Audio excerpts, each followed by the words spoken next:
the best way to screen for genetic conditions is actually not the modern way of genetic screening. And the reason that is because genetic screening is a relatively new technology where they process the dog's DNA through a computer database that identifies certain DNA as faulty. And I'll give you a little description about it. Embark is one of the biggest, I think the biggest commercial company that analyzes dog DNA. And I think they've identified over some 200 genetic mutations that are faulty. And in 300 some breeds, so not all the breeds, I think there are over 500 breeds, but the ones they don't include are just the more rare breeds that they don't have enough in their database yet to be able to study their DNA. So they've got the most common breeds, and the most deadly or destructive DNA mutations have been studied. The reason why really only those and not the more mild ones is because they need to be able to observe something. They need to be able to see a syndrome or something that will point them towards research. They need a certain population sample that has this condition so that they can study and look and see, okay, these are the gene mutations they have in common. Let's isolate this and let's see what this does. I don't know how they do that to a detailed degree, but I know that they are finding new mutations all the time as this database of dog DNA grows, and that's really exciting.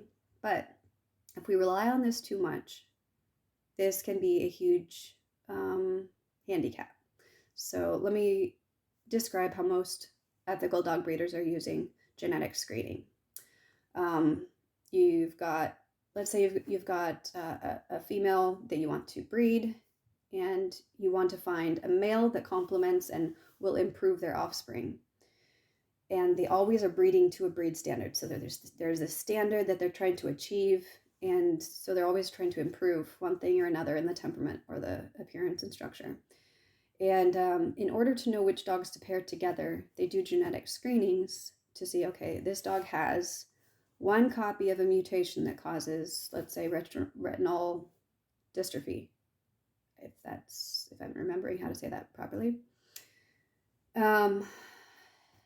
You do not want to breed to another dog that has a copy, because then some of the puppies could inherit one copy from the mom and one copy from the dad. And then when they have two copies, that's when the condition starts expressing.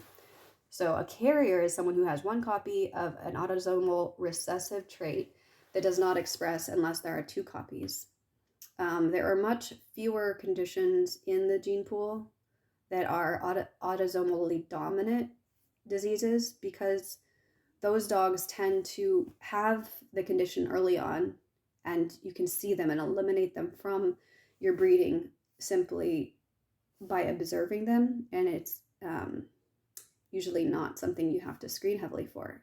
However, there are conditions all the time that are very mild that people wouldn't notice, and these sneak by because people are not being very observant or incredibly picky about their breeding and their refusal to outcross. These three things make dogs gradually decline in their health, because as the coefficient of inbreeding, that is the relatedness of two dogs, goes up in a breed, the likelihood of them having two copies of the same gene is higher, and it's harder to find dogs that are clear of genetic conditions. And eventually, these genetic disorders are basically unavoidable because new ones are popping up, and it's impossible to find any dog that is clear of all of them. So this is the problem that is being created by the refusal to outcross. Outcross is where you breed a dog to an unrelated dog, and all dogs are related way, way, way back, obviously, but we're talking about related within a identifiable range in their genetic code. Like, I don't know what the cutoff is, how there's this thing called genetic diversity, and um, they're able to determine the amount of variation a dog has in their DNA, has the ability to reproduce. And then the coefficient of inbreeding is the measurement of two dogs that are being compared, their DNA, their LLs, to see which ones there are in common. The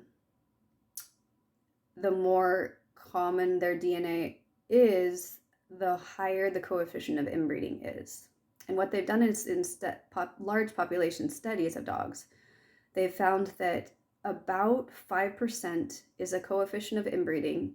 That's the alleles that are in common with two dogs.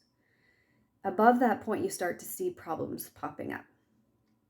So my goal is to keep my breed at 5% or low. That's something I can quantifiably measure to limit the loss of genetic diversity in the breed.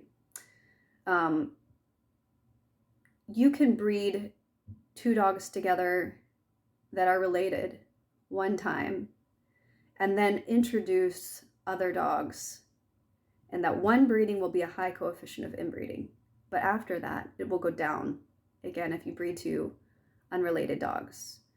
And so it's not a critical thing to avoid line breeding at all. Line breeding is breeding in closely related dogs. Line breeding is absolutely necessary to fix certain traits and to spread it among the population. But if you keep doing that, then you're dramatically lowering the diversity of the genetics really quickly. And it would be impossible to get those back unless you outcross to an unrelated line, and then you're basically undoing all the work you did. So I'm never going to be line breeding to that degree. Line breeding will be a way to duplicate a very rare trait in amongst all lines. But in order to do that, to make sure that I'm not duplicating, like with the Dalmatian, how they didn't know that the certain aesthetic look that they wanted was impossible to achieve with a certain degree of health. They would have to make a sacrifice in the health of the dog in order to achieve this aesthetic appearance. And so I would not sacrifice the health of a dog to achieve an aesthetic appearance. To me, that's not ethical. And while I might want to have certain goals for how my dog breed is going to look, I'm always going to defer to their health rather than their appearance, because that's the whole point of developing a new breed, not just a cuter dog. There's so many dogs that are cute. There's many dogs that have decent temperaments, but someone who has taken the time to really understand how genetic health is developed. I don't know if there's anyone who's really had the care and is willing to take the time to do it. And it does take a lot of time. And I'm going to give the example of what I hope to do with Rihanna to explain how I want to do this and why I think it's going to be an improvement on other methods. So Rihanna has this really amazing coat that I want to spread among certain lines of my dogs because of the texture, the way it's super clean and it doesn't smell and she doesn't shed and things don't get trapped in the texture. It's got a really nice smooth texture that I think a lot of people would like. There's certain sensory issues people don't like sometimes. The poodle breeds, she has the only coat that I've known of that doesn't need grooming and she doesn't shed. Usually those are mutually exclusive. If you want a dog that doesn't shed, you're going to have a dog that has high grooming needs. If you want a dog that you don't have to groom, you're going to get a dog that sheds. That just is a fact in the dog world, except she's an exception. So I really think that I need to take extra care to make sure that I am reproducing her coat for certain lines. However, there may be a health problem that is caused by the genes that produce her coat. It's impossible to know that at this point. I should assume that and take precautions. And so the precautions I'm taking is I'm going to be producing a small test population. The first generation, they will all be F1s. That means first generation. They will be Rihanna crossed with a stud. And those offspring will, I'll be doing several litters. I'm not sure how many yet. That's just going to have to, something I play by ear. The first generation, I'm going to collect the semen from studs at age 2 and store those. And then those studs will go in guardian homes. And I want to observe their, how they age. I want to see what issues develop with time. And the healthiest of those studs I will be using the semen for, and the rest, unless they all are fairly healthy, I'm going to be discarding. So I'm going to be selecting for, long life and low incidence of any diseases. I will be trying to find a breeder who wants to add Rihanna's genetics to their line. They already have a breed and they're just doing an outcross. They're not concerned about what I am, which is fixing faulty traits, because they're just selecting for one trait. I'm concerned about traits that might be connected to the coat. I mean, they should be too. Most breeders don't consider that, though. They don't have the mindset that there are sometimes things that result in a gene that we can't see. Even though there are things that we desire from that gene, there might be very undesirable consequences of using it. But most people just don't care about that. It's not a consideration in their breeding. And so finding someone who wants to use her for their program to develop the same coat will be great, because they can keep producing F1s until she retires. And then I will be able to have a selection to pick one of those puppies from a first generation that has the coat I'm looking for and cross with one of the males from the first generation studs that I produced.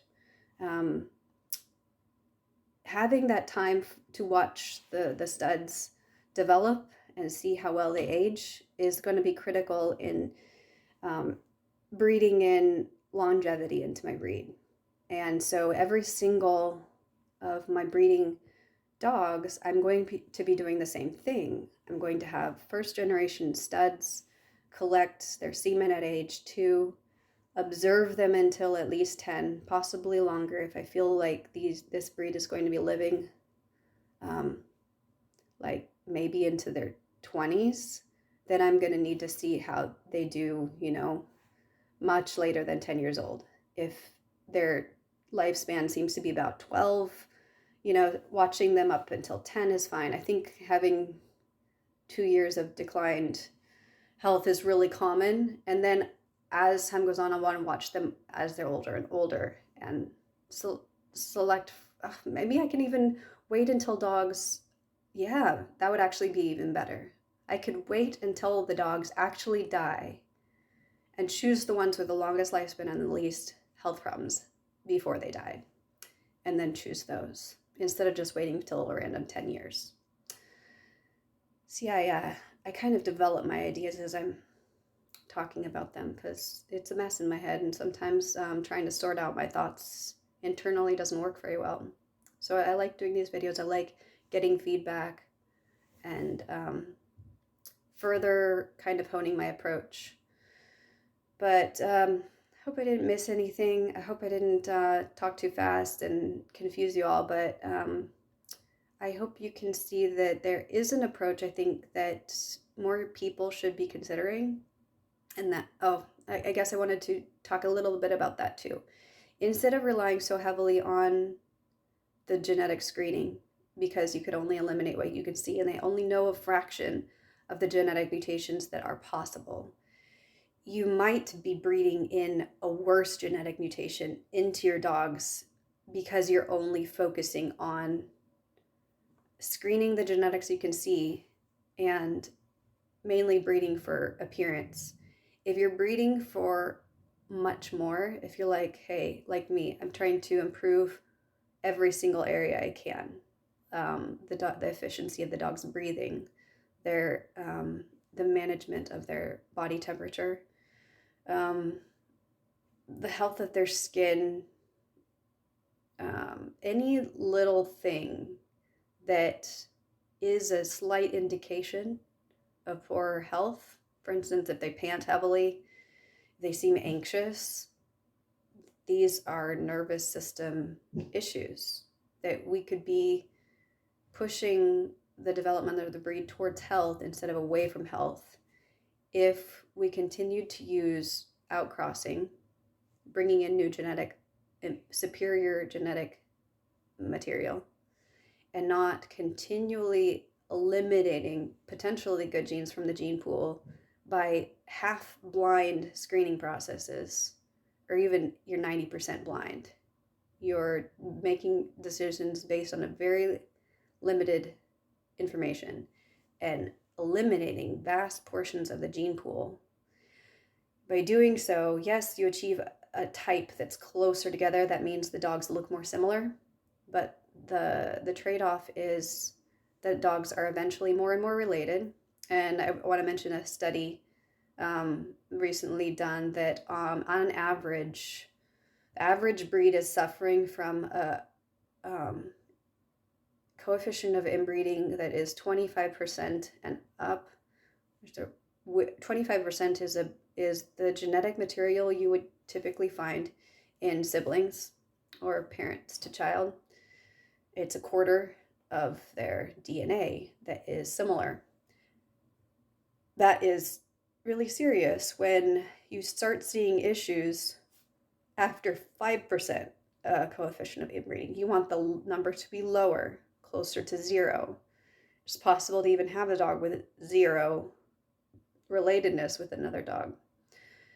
I'm trying to look for dogs that have a similar look but very different genetics. And I'm selecting for the widest range of those variations and alleles as possible. So there's room to eliminate genetics, but constantly adding diversity. I don't want stud books ever to be closed.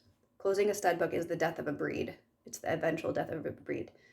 It means that you're saying no more unrelated dogs are going to be brought into this gene pool. This gene pool is closed, and we're only going to be taking out genetic material.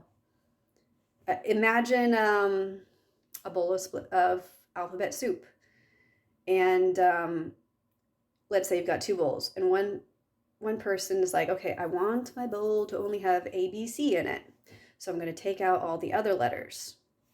If one person is adding new cans of alphabet soup every so often, they will have more A, B, and C's to choose from. And yes, it's a lot more work to take out all the others because each time you're adding a ton of the other letters. But the other person with the bowl of alphabet soup that's taking out everything but A, B, and C, eventually they're going to have a lot fewer A, B, and C's in their bowl than someone who's constantly adding. I hope that illustration didn't confuse you too much, but that's what I'm trying to do, is have a lot of options to select for, because I never know when a mutation is going to pop up and completely ruin a particular allele that I need to eliminate, and I need to introduce a new healthy one. So yeah, sorry, that's almost 40-minute video. So congratulations if you made it through this video. If a lot of it went over your head, that's fine. This is more for someone who is really curious about my ethics and my approach, or someone who wants to improve their breeding process. I would love to be instrumental in kind of helping people to look at breeding in a little different way.